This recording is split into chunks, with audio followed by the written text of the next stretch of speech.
আমরা মেয়েরা যখন বাবার বাড়ি ছেড়ে স্বামীর বাড়ি বা শ্বশুর বাড়ি চলে আসি আর আপন বাবার বাড়িকে পর করে দিয়ে সেই পরের বাড়িকে আপন করে নেওয়ার চেষ্টা করি। আমরা গৃহিণীরা যারা সংসার করি, সংসার নামটা কিন্তু অনেক ছোট, দায়িত্বটা কিন্তু অনেক বড়। আর এই দায়িত্বটা কিন্তু আপনার হাজব্যান্ডের পাশাপাশি তার বউকেও নিতে হয়।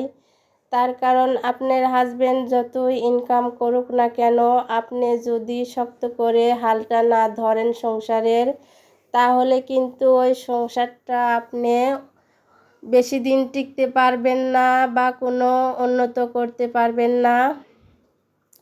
তাই আমরা মেয়েরাই কিন্তু সংসারের হালটা শক্ত করে ধরি হাজব্যান্ডের পাশাপাশি।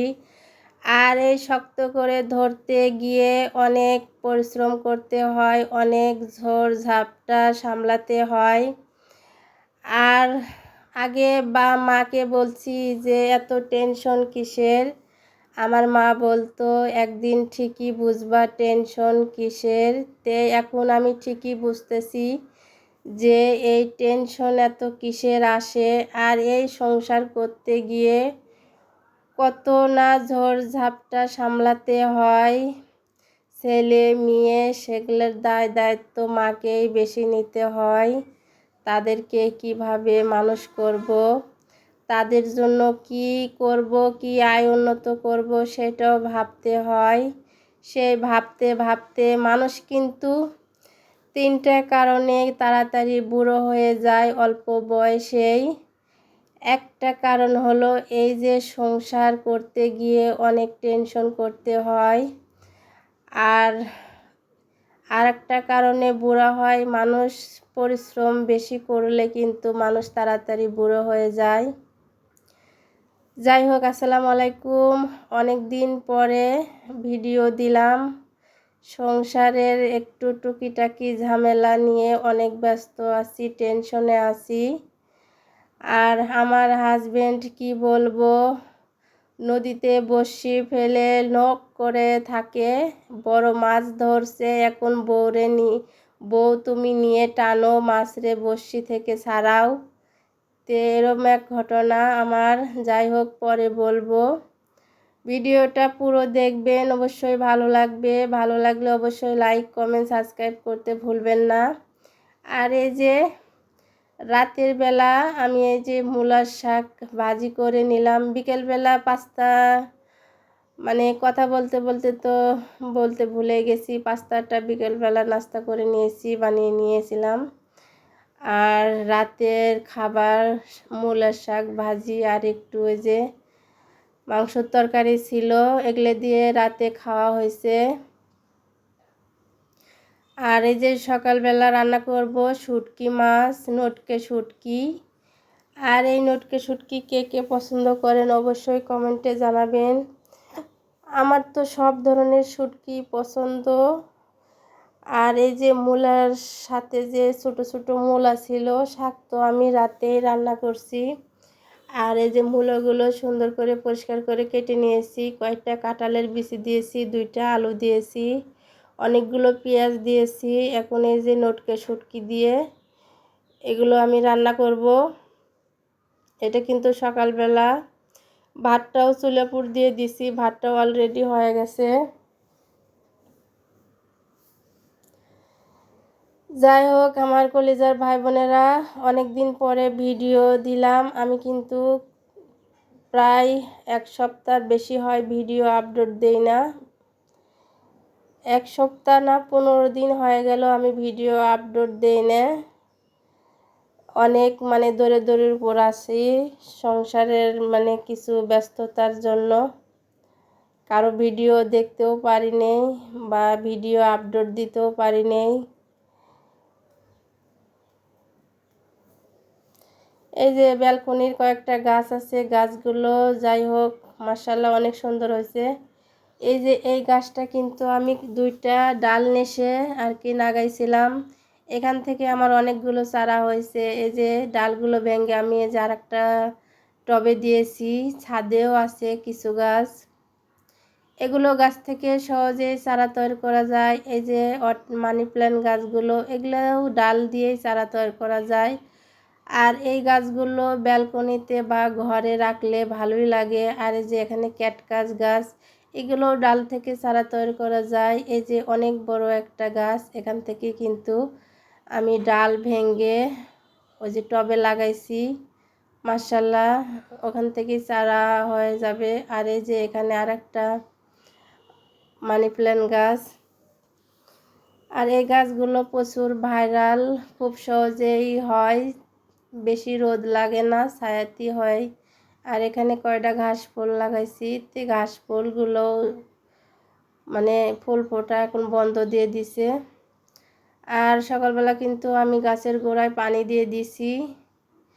ভাত চুলার উপর দিয়ে কিন্তু আমি ঘরের সব কাজকর্ম করে নিয়েছি। এই যে আমার ছেলে শুয়ে শুয়ে মোবাইল দেখতেছে। আর এই যে নটকে শুটকিগুলো আমি প্রথমে ভাজে নিব একটু হালকা, যে কোনো শুটকি আপনারা হালকা ভেজে নেবেন, এতে কিন্তু কাঁচা গন্ধ থাকবে না। আর ভাজার পরে ওই গরম চুলার উপরে পানি দিয়ে দিবেন, তাহলে গরম পানি দিয়ে শুটকিগুলো পরিষ্কার করে ধোয়া হয়ে যাবে। আর গরম পানি দিয়ে শুটকি পরিষ্কার করে ধুলে শুটকি কোনো বাজে গন্ধ থাকবে না। আর এই যে সবজিগুলো আমি ভালো করে পরিষ্কার করে ধুয়ে নিতেছি, যেহেতু মূলার ডাঁটার সাথে তো অনেক বালি ছিল, সুন্দর করে পরিষ্কার করে ধুয়ে নেওয়া লাগবে, না হলে খসখসাবো।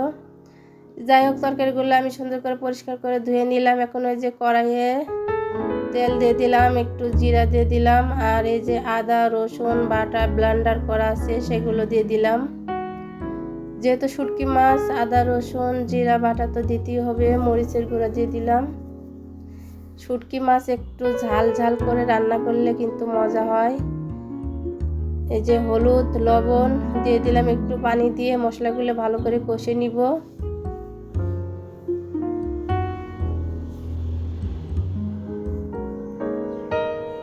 শুটকিগুলো দিয়ে আগে শুটকিগুলো ভালো করে কষে নিব, তারপরে আমি তরকারিগুলো দিয়ে দিব।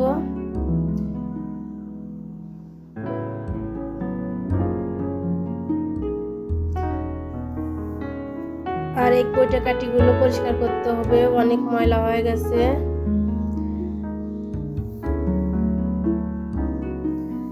যাই হোক, এই যে একদম মাংসের মতো কালার হয়ে গেছে। তরকারিটা দিয়ে দিলাম, নাড়াচাড়া দিয়ে একটু ঝোল দিয়ে দিব, তরকারিটা হতে থাক। এখন আমি এই যে চুলা পাটটা ক্লিন করে নিব। আর রান্না করতে গেলে কিন্তু অনেক থালা বাটি জমে যায়, এগুলো সাথে সাথে পরিষ্কার না করলে কিন্তু অনেক ঝামেলা হয়। যাই হোক, তরকারিটা হতে থাক, আমি এখন এগুলো পরিষ্কার করে নিব। চুলে পারে থালা বাটিগুলো পরিষ্কার করে ধুয়ে নিব।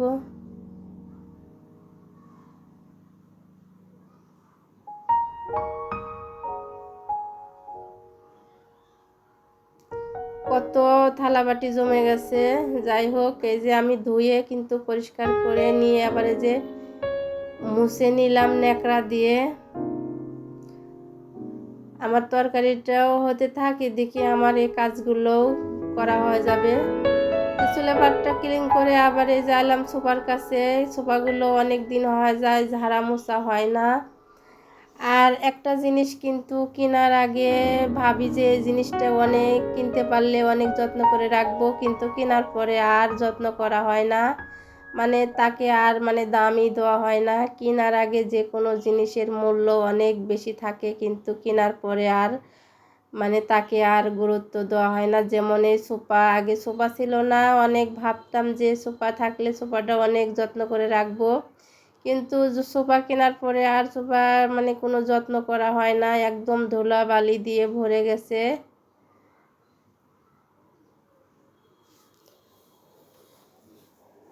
যাই হোক, তরকারিটা হতে হতে আমি এগুলো এখন ঝেড়ে ঝুড়ে পরিষ্কার করে নিলাম। এই যে টেবিলটা একটু পরিষ্কার করে নিলাম। এই যে কাল রাতের কিন্তু শাক ভাজি আছে, আর মূলার শাক কিন্তু গরম গরম ভাতের সাথে খেতে মজাই লাগে, আর মূলার তরকারি ঠান্ডা হলে ভালো লাগে। এই যে এই বোতলে কয়েকটা গাছ দিয়েছি আমি, মানে মানি প্ল্যান্ট গাছগুলো। আর এই যে আমার চামচের সেটটা কিন্তু অসাধারণ, অনেক সুন্দর। অনেক আগে নিয়েছিলাম এই সেটটা 500 টাকা দিয়ে।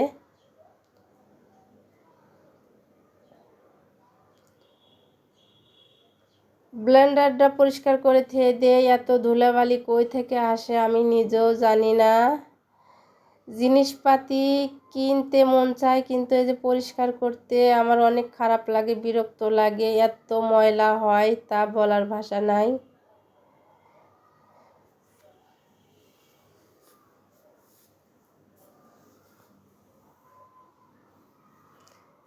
র্যাকের মধ্যে তো অনেক ধুলাবালি জমে গেছে। যাই হোক, এদিকে আমার তরকারিটাও প্রায় হয়েই গেছে। বিছানাগুলো গুছিয়ে নিয়েছি, চাদরগুলো আমি রাতেই ধুয়ে দিয়েছি। আর এখন এই যে ঘরটা ঝাড়ু দিয়ে নিব। ঘরটা ঝাড়ু দেওয়া হয়ে গেলে, তারপরে তরকারিটা হয়ে গেলে কিন্তু আমি সকালকার খাবারটা খাবো। আজকে সকালে কোনো রকম নাস্তা করা হয় নাই।